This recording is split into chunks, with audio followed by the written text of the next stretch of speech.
Here's a shot of another picture I took. I call it the Lone Rider. And it was a sunny day, and there he or she was, headlights ablazing, on a long, lonely stretch of road, no one else around. And I thought, ooh, that's cool. Now, do they even know I took the picture? No, probably not. And it's funny, the headlights don't look round. I don't know what kind of bike it is even, but I was pleased. I was pleased.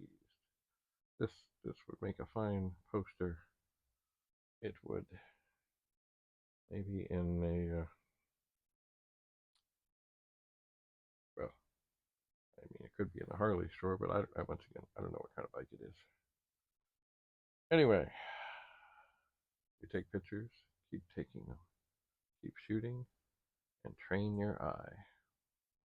And now that things are digital, you can take thousands, tens of thousands, hundreds of thousands of bad pictures, learning how to take good pictures. Just always be ready. Have a lovely day. Bye for now.